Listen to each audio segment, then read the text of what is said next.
एक समय की बात है, एक शांत से गांव में दो बच्चे सैम और लिली अपने घर के पीछे खेल रहे थे। उन्हें नई चीजें ढूंढना बहुत पसंद था और हर दिन वो नए जादुई एडवेंचर का नाटक करते थे। एक दिन दोपहर में खेलते हुए उन्हें झाड़ियों से एक अजीब सी आवाज सुनाई दी, एक हल्की म्याऊं के साथ एक घंटी की आवाज। जिज्ञासा से भरे वो आवाज की तरफ गए और उन्होंने एक प्यारी सी भूरे रंग की बिल्ली को देखा। उसकी चमकदार हरी आंखें थीं और सिर पर एक छोटा सा सितारे जैसा टोपी था। बिल्ली ने ऊपर देखा और कहा, हेलो छोटे एडवेंचरर्स, मैं हूँ जादूगर बिल्ली म्याऊं। क्या तुम मेरे साथ एक असली मैजिकल एडवेंचर पर चलना चाहोगे? सैम और लिली की आंखें आश्चर्य से बड़ी हो गईं। बोलने वाली बिल्ली और वो भी जादूगर? सैम ने चौंकते हुए कहा।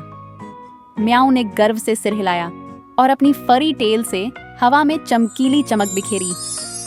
हाँ बिल्कुल, म्याऊं ने अपनी टेल घुमाते हुए कहा। मुझे तुम्हारे जैसे बहादुर दोस्तों की जरूरत है जो मेरे साथ स्पार्कल शहर में एक मिशन पर चल सकें। लेकिन ध्यान रहे, ये एडवेंचर सरप्राइज से भरा होगा।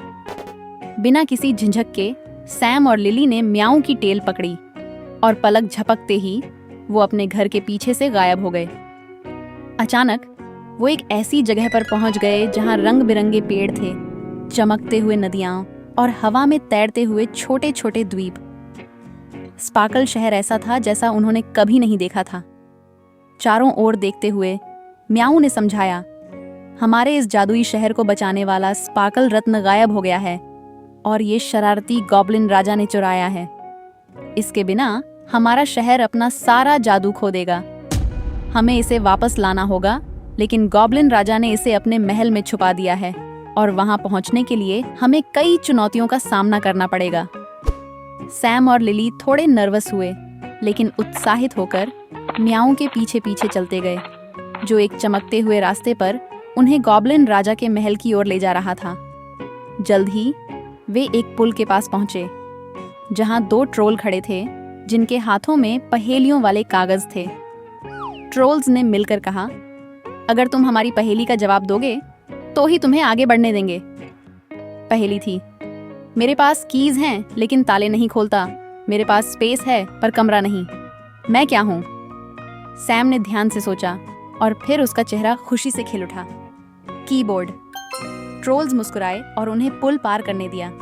वे आगे बढ़े और जल्दी ही एक जादुई भूल भुलैया तक पहुंच गए जो लगातार बदल रही थी। साथ रहना और बिछड़ना मत, म्याऊं ने चेतावनी दी।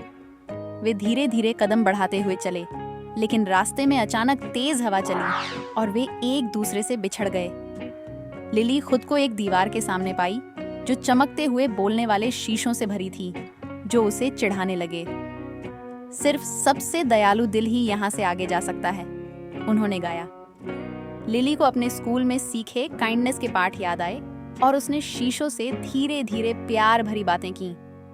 उसने हर शीशे की चमक और सुंदरता की तारीफ की और थोड़ी देर में दीवार हट गई और एक गुप्त रास्ता खुल गया। सैम और म्याऊं के साथ फिर से मिलकर वे आगे बढ़े। आखिरकार वे गॉब्लिन राजा के महल में पहुंच गए, जहां उन्हें आखिरी और सबसे मुश्किल चुनौती का सामना करना था। गॉब्लिन राजा उनके सामने आया, हाथ में स्पार्कल रत्न लिए हुए, और शैतानी मुस्कान के साथ बोला, अगर तुम्हें ये रत्न चाहिए तो तुम्हें मेरे सवालों का जवाब देना होगा। सही जवाब देने पर ही ये तुम्हारा होगा। अगर गलत जवाब दिया तो हमेशा के लिए यहाँ फंस जाओगे। पहला सवाल म्याऊं से पूछा गया, वो क्या है जो तुम्हारा है पर हर कोई उसका उपयोग करता है? तुम्हारा नाम। म्याऊं ने बिना झिझक के जवाब दिया और गॉब्लिन राजा नाराज हो गया। उसने अगला सवाल सैम से पूछा, वो क्या है जो सूखने पर और गीला होता है? तौलिया। सैम ने आत्मविश्वास से जवाब दिया। गॉब्लिन राजा गुस्से में, लेकिन मुस्कुराते हुए आखिरी सवाल लिली से पूछा, वो क्या है जो पूरी दुनिया में घूम सकता है लेकिन अपनी जगह से नहीं हिलता? लिली ने गहरी सोच में पड़कर जवाब दिया, डाक टिकट। गॉब्लिन राजा ने गुस्से में दहाड़ते हुए स्पार्कल रत्न उन्हें दे दिया और उसी समय महल के चारों ओर की दीवारें हिलने लगीं और टूटने लगीं।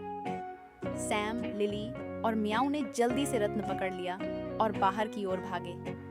जैसे ही वे महल से बाहर निकले, पीछे का सारा महल ढह गया और वो सभी एक सुरक्षित जगह पर पहुंच गए। स्पार्कल शहर फिर से चमकने लगा और वहां का जादू लौट आया। म्याऊ ने मुस्कुराते हुए कहा, तुम्हारी बहादुरी और समझदारी ने हमारे शहर को बचा लिया। धन्यवाद छोटे हीरोज। सैम और लिली ने खुशी से उसे अलविदा कहा और अपने घर लौट आए, जहां उनके इस एडवेंचर की यादें हमेशा उनके साथ रहीं।